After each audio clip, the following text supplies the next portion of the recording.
যে আমি কোনটো টাইমৰ পৰা কোনটো টাইমৰ ভিতৰত কুৱেশ্যন কৰিম 1885 ৰ পৰা 1885 চনৰ পৰা 1942 এই টাইমলাইনৰ ভিতৰত আমি কুৱেশ্যন কৰিম আৰু এটা কথা মই কওঁ হিষ্ট্ৰী বহুত ডাঙৰ সাবজেক্ট হয় বহুত বেছি বস্তু আছে যিসকলে প্ৰথমৰ পৰা পঢ়ি আছে তেওঁলোকৰ কাৰণে কোনো প্ৰব্লেম নাই যিসকলে এতিয়া পঢ়িব আহিছে যিসকলে ৰিভিজন দিব আহিছে তেওঁলোকে সদায় প্ৰথমতে টাইমলাইন কোনটো ইয়াৰত বা কোনটো সময়ছোৱাত কি কি ঘটনা ঘটিছিলে সেই বস্তুটো যদি এবাৰ আপোনালোকে ব্ৰেইনত বহাই ল'ব পাৰে যে আচ্ছা এইটো টাইমত এইটো হৈছিলে এইটো টাইমত এইটো হৈছিলে সেইখিনি কৰিব পাৰিলে হিষ্ট্ৰীৰ 50% কুৱেশ্যন আপোনাৰ সলভ হৈ যাব হিষ্ট্ৰী পঢ়াৰ ইজি নিয়ম গতিকে আপোনালোকক মই এমচিকিউ খিনি কৰাৰ আগতে এটা টাইমলাইন দিছো যে আমি কোনখিনি সময়ৰ বস্তু কৰিম আৰু এইখিনি আপুনি এবাৰ কেপচাৰ কৰিব পৰাৰ পাছত ইয়াৰ পৰা যেনেকুৱা কুৱেশ্যন আহিলেও আপুনি নিজে ৰিলেট কৰি এনসাৰ কৰিব পাৰিব ঠিক আছে প্ৰথম কুৱেশ্যন হ'ল যে who was the viceroy of British India at the time of first session of Congress Indian National Congress যেতিয়া গঠন হৈছিলে তাৰ পিছত প্ৰথম অধিৱেশনৰ সময়ত ভাইসৰয় কোন আছিলে ঠিক আছে ব্ৰিটিছ ইণ্ডিয়াৰ ভাইসৰয় কোন আছিলে সেইখিনি আপুনি কৰিব লাগিব সেইটো এনসাৰ হ'ব লৰ্ড ডাফৰিন সৰি লৰ্ড ডাফৰিন ওকে এতিয়া চাওক ইয়াতে লিখা আছে 1885 ত কোনে এ অ হিউমে আহিব পাৰে যে কোনে ইণ্ডিয়ান নেশ্যনেল কংগ্ৰেছ এষ্টাব্লিছ কৰিছিলে এ অ হিউম ঠিক আছে আৰু লৰ্ড ডাফৰিন এইখিনি সময়ত ভাইসৰয় আছিল এই বস্তুটো আপুনি কেনেকৈ জানিব যদি আপুনি ইণ্ডিয়াৰ ভাইসৰয় লিষ্টখন আপোনাৰ মনত আছে 1958 ৰ পৰা এণ্ড অফ দা মানে হেৰি সময়লৈকে স্বাধীনতাৰ সময়লৈকে কোন কোন ভাইসৰয় আছিলে সেই লিষ্টখন যদি আপুনি চাব যে 1885 ৰ সময়ছোৱাত ভাইসৰয় কোন আছিলে আচ্ছা লৰ্ড ডাফৰিন সেইজনেতো হ'ব গতিকে তেওঁলোকৰ যদি আপুনি টাৰ্মটো জানে আৰু কেতিয়া আপোনাৰ প্ৰতিষ্ঠা হ'ল ইণ্ডিয়ান নেশ্যনেল কংগ্ৰেছ এইটো যদি ৰিলেট কৰে গতিকে টাইমলাইনটো জনাৰ পিছত গোটেই এনসাৰখিনি আপুনি নিশ্চয় কৰিব পাৰিব ঠিক আছে Lord Dufferin okay next question second question হ'ল যে when was Indian National Congress from ভাৰতীয় জাতীয় কংগ্ৰেছ কেতিয়া গঠন হৈছিলে এইটো সকলোৱে জানে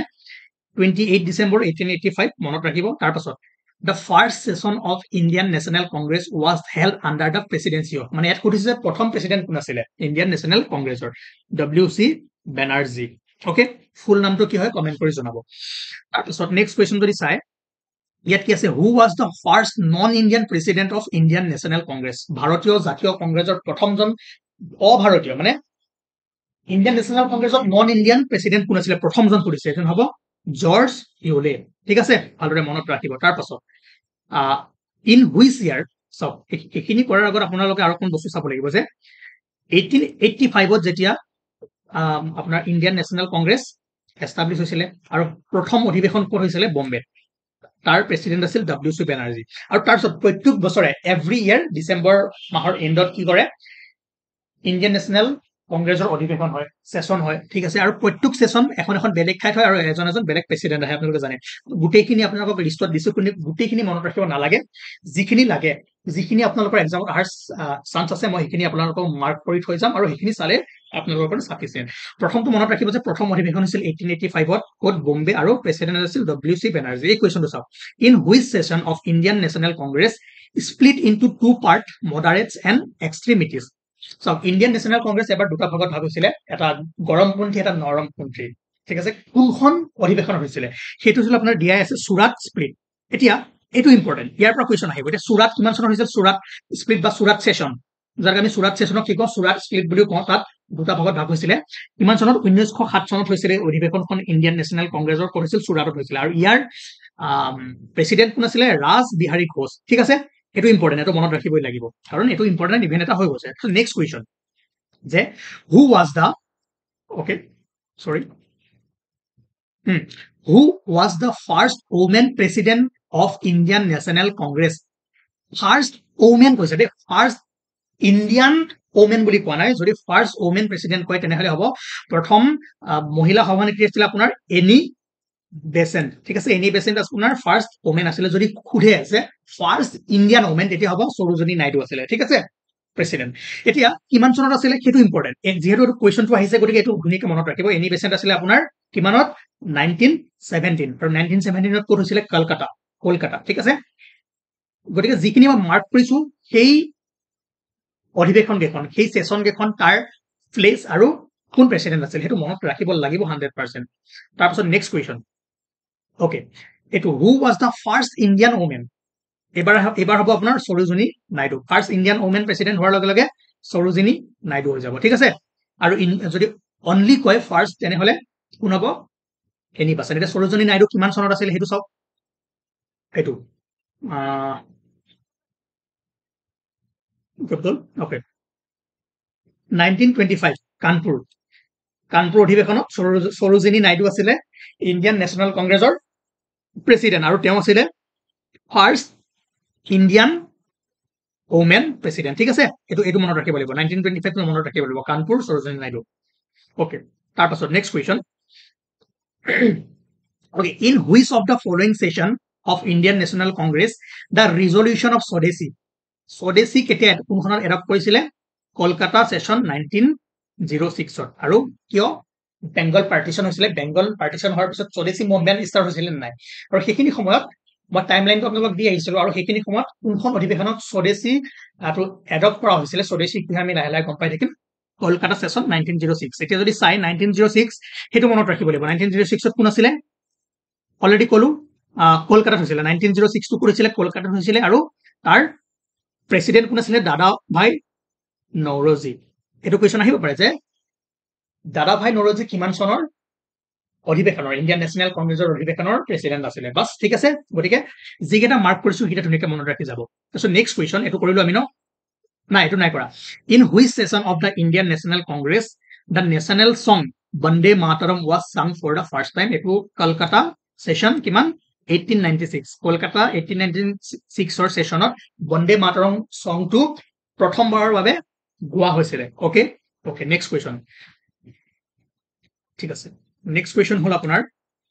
এইটো ইম্পৰ্টেন্ট যে in which year Mahatma Gandhi became the president of Indian National Congress কিমান চনত মহাত্মা গান্ধী ভাৰতীয় জাতীয় কংগ্ৰেছৰ সভাপতি আছিলে 1924 চনত আৰু ক'ত হৈছিলে সেইটো আপুনি লিষ্টখনত ধুনীয়াকৈ পাই যাব 1924 হৈছিলে আপোনাৰ এইটো বেলগাম ঠিক আছে বেলগাম 1924 বেলগামত হৈছিলে আৰু তাৰ প্ৰেসিডেন্ট কোন আছিল এম কে গান্ধী মহাত্মা গান্ধী মনত ৰাখিব এইটো ইম্পৰ্টেন্ট এইটো মনত ৰাখিব 1924 Belgaum session M K Gandhi Mahatma Gandhi Mohandas Karamchand Gandhi okay ঠিক আছে তো এমসিকিউ থ্ৰু দি আমি গম পাইছো কোনখিনি ইম্পৰ্টেন্ট গোটেইকেইখন অধিৱেশন গোটেইকেইখন সেশন মনত নাৰাখিলেও আপোনাৰ কাৰণে হৈ যাব যিখিনি মই দি আছো সেইখিনি ৰাখিলে যথেষ্ট বাকি এইটো কৰিলো যে ফাৰ্ষ্ট সেশনৰ সময়ত ইণ্ডিয়ান নেশ্যনেল কংগ্ৰেছৰ ফাৰ্ষ্ট সেশনৰ সময়ত কোন আছিলে ভাইসৰয় ইয়েস sorry it was আপোনাৰ who was the first non-Indian president of Indian National Congress George Yole oh 1924 কোন আছিলে Mahatma Gandhi next question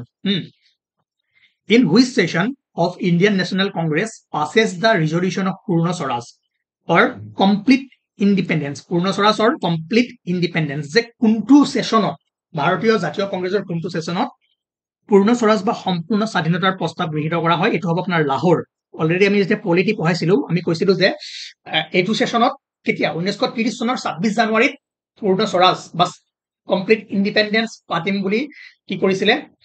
Indian national কংগ্ৰেছে ডিসিশন লৈছিলে আৰু সেইদিনাখন কি কৰিছিলে বিভিন্ন ঠাইত ভাৰতীয় নেশ্যনেল ফ্লেগ কি কৰিছিলে উদ্ঘাটন কৰিছিলে আৰু লগতে তেওঁলোকে বন্দে মাতৰম সং গাইছিলে ঠিক আছে গতিকে মনত ৰাখিব in which session of Indian National Congress passes the resolution for পূৰ্ণ Swaraj or complete independence Lahore অধিৱেশনত আৰু লাহোৰ ক'ত কিমান চনত হৈছিলে এইটো চাওক 1929 লাহোৰ এইটো ইম্পৰ্টেন্ট আৰু ইয়াৰ প্ৰেসিডেন্ট কোন আছিলে জৱাহৰলাল নেহেৰু ৰেড মাৰ্ক মাৰিছো মানে এইটো ইম্পৰ্টেন্ট এইটো মনত ৰাখি থৈ দিব ওকে তাৰ পাছত নেক্সট কুৱেশ্যনত কি কৈছে হু was the first Muslim president of Indian national কংগ্ৰেছৰ ফাৰ্ষ্ট মুছলিম প্ৰেসিডেন্ট কোন আছিলে বদৰুদ্দিন তাইবজি ঠিক আছে মনত ৰাখিব ওকে কিমান চনত আছিলে এই লিষ্টখন আছে লিষ্টত চাই ললে আপোনালোকে গম পাব ওকে নেক্সট কুৱেশ্যন ঠিক আছে গতিকে ইণ্ডিয়ান নেশ্যনেল কংগ্ৰেছৰ পৰা এইখিনি আহাৰ বহুত ইম্পৰ্টেন্ট আছে মই যিখিনি মাৰ্ক কৰি দিলো সেইকেইটাৰ পৰাই আপোনাৰ কুৱেশ্যন আহিব তাৰ ওপৰত আহিলেও আপোনালোকক দিয়া আছে ভালদৰে পঢ়িব যাৰ হাতত সময় কম আছে এইখিনি যদি চাই যায় তেওঁৰ কাৰণে যথেষ্ট তাৰ পাছত আমি সেকেন্ড টাইম লাইনৰ আৰু এটা ঘটনা চাইছিলো কি হৈছিলে স্বদেশী মুভমেন্ট হোৱাৰ কাৰণ কি আছিলে বেংগল পাৰ্টিশন কিমান চনত আপোনালোকে জানে যে 1905 চনৰ 16 অক্টোবৰত কোনে লৰ্ড কাৰ্জন এজন দেখিছে কিমান চনৰ পৰা কিমান চনলৈ ইণ্ডিয়াৰ ভাইসৰয় আছিলে ধুনীয়াকৈ কমেন্ট কৰি জনাব আৰু সেই সময়টো জানিলে আপুনি গম পাব যে বেংগল পাৰ্টিশনৰ সময়ত কোনে এটা যদি কুৱেশ্যন দিয়ে আপোনাক বেংগল পাৰ্টিশনৰ সময়ত কোন ভাইসৰয় আছিল ইণ্ডিয়াৰ এতিয়া আপুনি মন কৰিব যে বেংগল পাৰ্টিশ্যন হৈছিল কিমান চনত 1905 চনত আৰু 1905 চনৰ সময়ত ভাইচৰয় কোন আছিলে আপুনি ভাইচৰয়ৰ লিষ্টখন ধুনীয়াকৈ মনত পেলাব তেতিয়া চাব যে আচ্ছা ইমান চনৰ পৰা ইমান চনৰ ভিতৰত চোন এওঁ আছিলে গতিকে 1905 চনৰ বেংগল পাৰ্টিশ্যনতো এওঁ থাকিব লাগিব গতিকে আপোনাৰ ধুনীয়াকৈ যদি টাইমলাইনটো মনত থাকে ইনফৰমেশ্যন থাকে কুৱেশ্যন বঢ়িয়াকৈ এনচাৰ আপুনি ভালদৰে কৰিব পাৰিব এতিয়া আমাৰ মেইন কথা হ'ল যে Bengal partition was announce on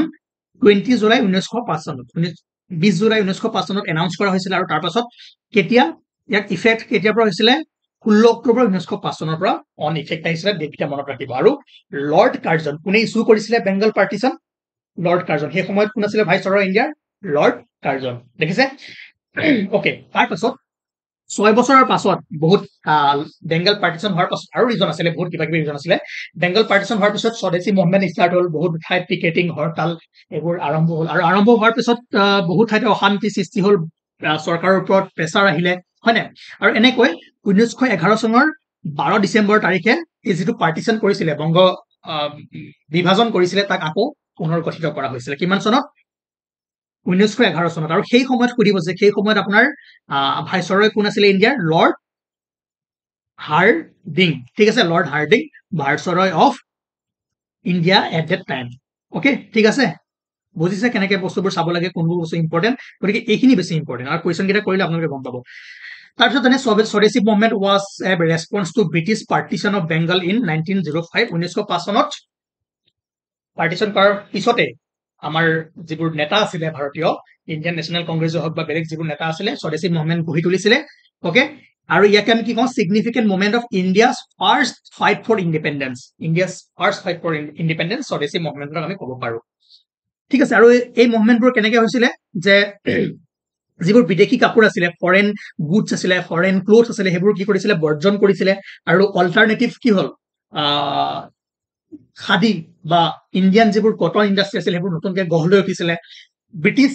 ইনষ্টিটিউটবোৰ নাইকিয়া কৰি পেলাই নতুন ইণ্ডিয়ান ইনষ্টিটিউট গঢ়িবলৈ ট্ৰাই কৰিছিলে ঠিক আছে গতিকে মানে যিমানবোৰ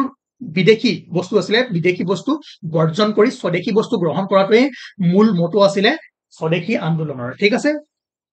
কমকৈ বুজি যাওক যিমানখিনি বুজিছে সিমানখিনি চাফিচিয়েণ্ট এতিয়া কুৱেশ্যন হ'ল যে হোৱাট ৱাজ দ্য প্ৰাইমেৰী গ'ল অফ স্বদেশী মুভমেণ্ট স্বদেশী আন্দোলনৰ প্ৰধান লক্ষ্য কি আছিল আৰামছে পাৰিব আমি অলৰেডি পঢ়ি আহিছো promote Indian self Reliance and boycott British good ঠিক আছে ভাৰতীয় আত্মনিৰ্ভৰশীলতাক প্ৰসাৰিত কৰা আৰু ব্ৰিটিছ সামগ্ৰী বৰ্জন কৰা এইটো মেইন কি আছিল লক্ষ্য আছিলে কিহৰ স্বদেশী আন্দোলনৰ next question during which viceroy rule the partition of Bengal was implemented এনেকুৱা টাইপৰ কুৱেশ্যন আপোনাৰ বেছি ইম্পৰ্টেণ্ট ঠিক আছে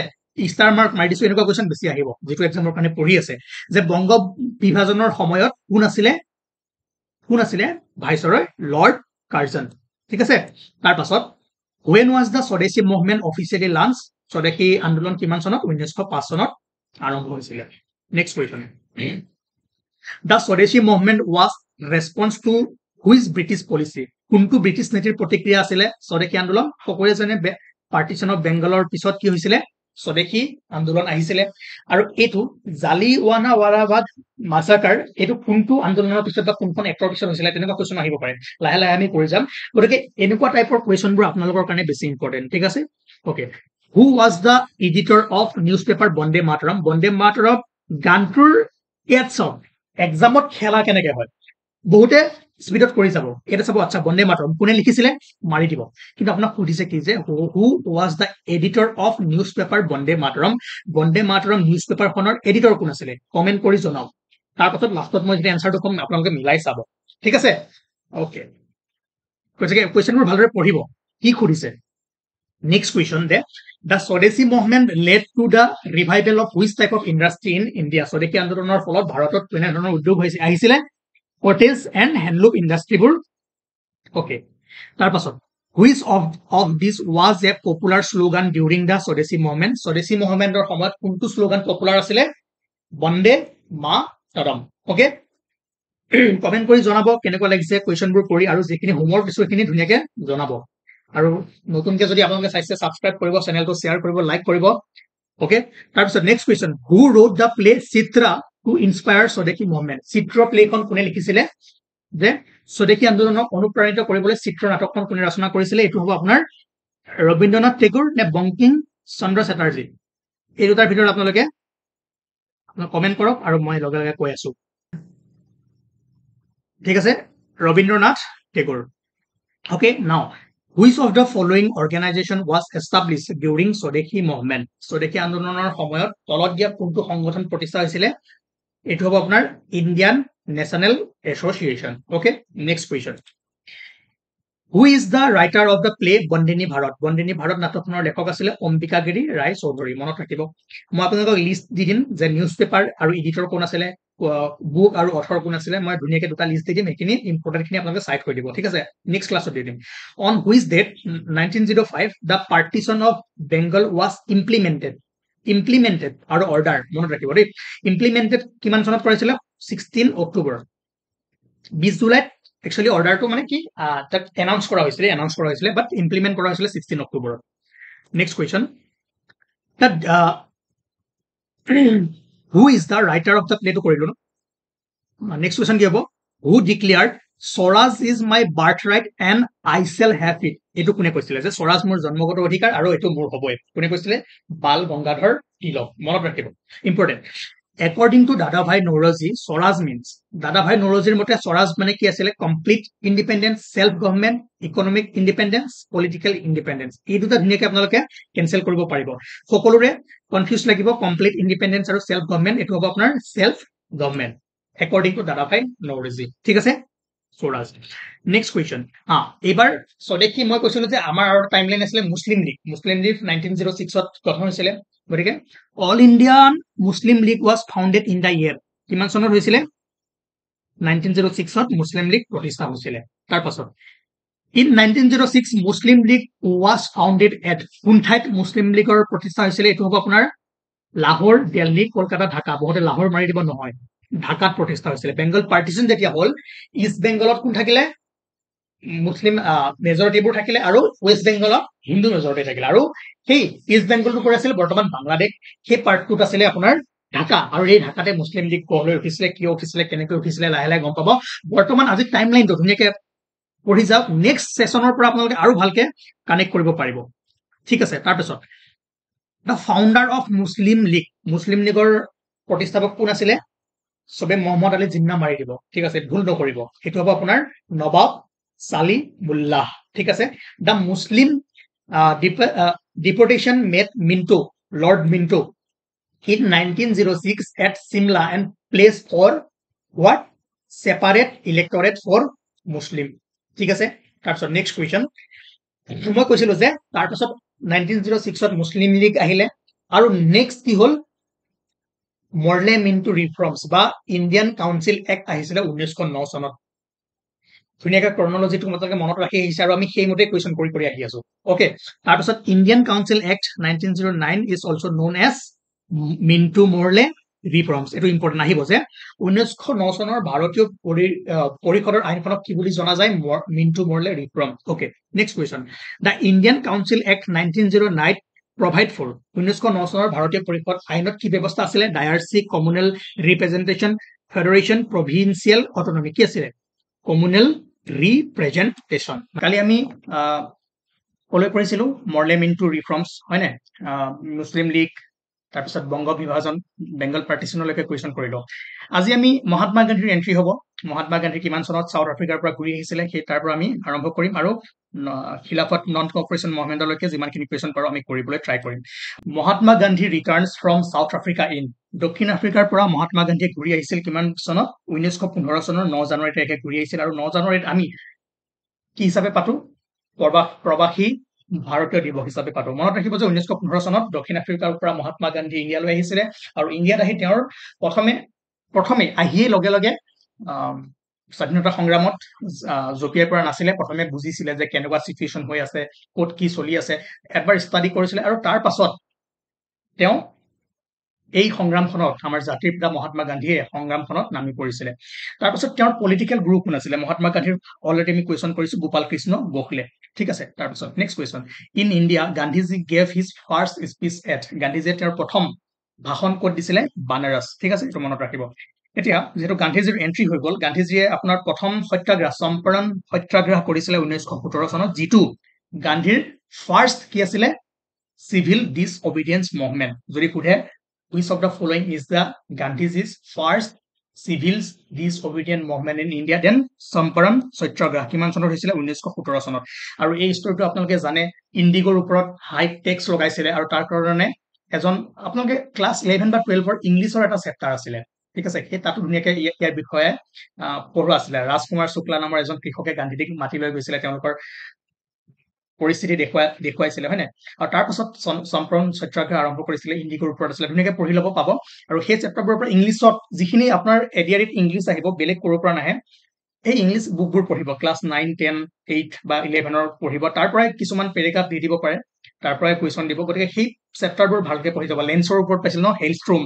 সেইখিনিও ইম্পৰ্টেণ্ট, ঠিক আছে। তেনেকুৱা পেৰেগ্ৰাফবোৰ পঢ়িব, বেছি ইমান ওপৰত যাব দৰকাৰ নাই যিসকলৰ হাতত সময় কম আছে। তথাপিও মই লৈ আহিম কেনেকুৱা বস্তুবোৰ পঢ়িব লাগে। আৰু গ্ৰামাৰ মই কৈছিলোৱে যে মেট্ৰিকত অহা গ্ৰামাৰ কমপ্লিট চাওক, তাৰ পৰা ৰিপিট কুৱেশ্যন আপোনালোকে পাবলৈ পাৰে। অ'কে, ঠিক আছে। এইবোৰ পিছত আমি কৰি থাকিম 20 তাৰিখৰ পাছত। 20 তাৰিখৰ আগলৈকে মোক মাফ কৰিব ন। আহমেদাবাদ মিল ষ্ট্ৰাইক, এইটো আছিল গান্ধীজিৰ ফাৰ্ষ্ট ফাষ্টিং হাংগাৰ ষ্ট্ৰাইক, ঠিক আছে। আমি যে কওঁ অনশন, গান্ধীৰ প্ৰথম অনশন ক'ত কৰিছিলে? আহমেদাবাদ মিল ষ্ট্ৰাইক 1918 চনত। ধুনীয়াকে লিখা আছে, আপোনালোকে পঢ়ি যাব। আৰু তাৰ পাছত খেদা সত্যাগ্ৰহ, যিটো খেদা সত্যাগ্ৰহৰ জৰিয়তে গান্ধীজিৰ এইটো আছিল ফাৰ্ষ্ট নন কোঅপাৰেশ্যন মুভমেন্ট, ঠিক আছে, ইন ইণ্ডিয়ান নেশ্যনেল মুভমেন্ট। যদি সোধে আপোনাক ইণ্ডিয়ান নেশ্যনেল মুভমেন্টত গান্ধীজিয়ে কোনটো কেম্পেইনৰ জৰিয়তে তেওঁৰ প্ৰথমটো নন কোঅপাৰেশ্যন মুভমেন্ট ষ্টাৰ্ট কৰিছিলে, খেদা সত্যাগ্ৰহৰ জৰিয়তে। অ'কে, ঠিক আছে। নেক্সট কুৱেশ্যন ইয়াতে আছে, মোহনদাস কৰমচাঁদ গান্ধী ৱাজ কল্ড মহাত্মা। মোহনদাস কৰমচাঁদ গান্ধীক মহাত্মা বুলি কোনে অভিহিত কৰিছিলে? বাল গংগাধৰ তিলক, মতিলাল নেহেৰু, জৱাহৰলাল নেহেৰু, ৰবীন্দ্ৰনাথ টেগোৰ। এতিয়া মহাত্মা গান্ধীক তিনিটা নামেৰে বহুত নামেৰে সম্বোধন কৰিছিল। তাৰে ভিতৰত এটা আছিলে জাতিৰ পিতা, father of the nation, Mahatma, আৰু কাৰেণ্টটো গ'ল ৰ'ব। অ'কে, কি কৈ আছিলো যে মহাত্মা এই নামটো দিছিল ৰবীন্দ্ৰনাথ টেগোৰে। আকৌ মহাত্মা গান্ধীক ফাদাৰ অফ নেশ্যন বুলি সম্বোধন কৰিছিলে কোনে জানেনে? কওকচোন, কমেণ্ট কৰি জনাওক। সুভাষ চন্দ্ৰ বোস, মনত ৰাখিব। এইটো কুৱেশ্যনত দিয়া নাই, কিন্তু মনত ৰাখিব, এইটো ইম্পৰ্টেণ্ট হয়। সুভাষ চন্দ্ৰ বোসে মহাত্মা গান্ধীক ফাদাৰ অফ নেশ্যন বুলি অভিহিত কৰিছিল। আৰু হাফ নেক চেইণ্ট বুলি কোনে মহাত্মা গান্ধীক এই সন্মানটো দিছিলে? কমেণ্ট কৰি জনাব। তাৰ পাছত the Rowlatt act was passed in the year. Rowlatt act, এতিয়া আহিল মহাত্মা গান্ধীয়ে এইখিনি কৰিলে। ৰাওলাট এক্ট কিমান চনত হৈছিলে? 1919 চনত, ঠিক আছে। 1919 চনত ৰাওলাট এক্ট পাছ হৈছিলে। আৰু তাৰ পাছত এটা ঘটনা হৈছিলে, ঠিক আছে। আমি লাহে লাহে কুৱেশ্যন কৰি গৈ থাকিম, আপোনালোকে গম পাই যাব। তাৰ পাছত এই কুৱেশ্যনটো কৰক, the Champaran movement was launched in. Champaran movement যিটো গান্ধীজিৰ ফাৰ্ষ্ট কি আছিলে? চিভিল ডিছঅবিডিয়েন্স মুভমেন্ট কিমান চনত? 1917 চনত। টাইম লাইনটো এটা এবাৰ সোমাই গ'ল ন, ডাইৰেক্ট পাৰিব। প্ৰথম গান্ধীজী আহিছিল 1915 চনত, তাৰপিছত চম্পাৰণ সত্যাগ্ৰহ কৰিলে 17ত, 18ত দুটা কৰিছিলে, কি কি আছিল? খেদা মুভমেন্ট আৰু আহমেদাবাদ কি আছিলে? মিল ষ্ট্ৰাইক। চাওক, যিহেতু গান্ধীজী 15 চনত আহিছিলে, তাৰপিছত প্ৰথমটো আৰম্ভ কৰিছিল 17 চনৰ পৰা। অ'কে, 19 আৰু 19ত আপোনাৰ কি আছিলে? জালিৱানাৱালা বাগ, ঠিক আছে, হ'ল ৰাওলাট এক্ট। 1920ত আহিব আপোনাৰ নন কোঅপাৰেশ্যন মুভমেন্ট, ঠিক আছে। ক্লিয়াৰ হৈ যাব, যেতিয়ালৈকে শেষ হ'ব আপোনালোকৰ সকলো ক্লিয়াৰ হৈ যাব। এতিয়া জাষ্ট কৰি চাওক। তাৰপাছত দ্য জালিৱানাৱালা বাগ মাছাকাৰ টুক প্লেচ অন 13 এপ্ৰিল 1919 চনত। 13 এপ্ৰিলৰ তাৰিখে এই ঘটনাটো হৈছিলে। এই ঘটনাটো আপোনালোকে হয়তো নিশ্চয় জানে যে যিখন ৰাওলাট এক্ট আহিছিলে, সেই ৰাওলাট এক্টৰ বিষয়ে অলপমান আলোচনা কৰিবলৈ বা তাৰ বিষয়ে সৰুকে প্ৰতিবাদ কৰিবলৈ তেনেকে কোনো ডাঙৰ প্ৰতিবাদ হোৱা নাছিলে। তাৰ কাৰণে পাঞ্জাৱৰ অমৃতসৰৰ এখন চহৰত কি হৈছিলে? অলপমান মানুহ গোট খাইছিলে। আৰু সেই সময়ত যেনেকে আমাৰ ইয়াত ৰঙালী বিহু পাতে ন এপ্ৰিলৰ সময়ত, তাতো তেওঁলোকৰ এটা উৎসৱ আছিলে। আৰু তেনেকৈ মানুহ গোট খাই অলপমান তাৰ বিষয়ে কথা চথা পাতি আছিলে। ইমান ভায়লেন্স প্ৰটেষ্ট হোৱা নাছিলে। কিন্তু তাত গৈ কি কৰিলে? ব্ৰিটিছ আৰ্মি কোন আছিলে, তাৰ অৰ্ডাৰত, সেইখিনি আমি কুৱেশ্যন কৰিলে গম পাম। জাষ্ট এতিয়া শুনি লওক। তেওঁলোকে গৈ সেই নিৰীহ মানুহখিনিৰ ওপৰত গুলীচালনা কৰিলে আৰু তাত বহুতো মানুহৰ মৃত্যু হৈ গ'ল, ঠিক আছে। আৰু এইটো এটা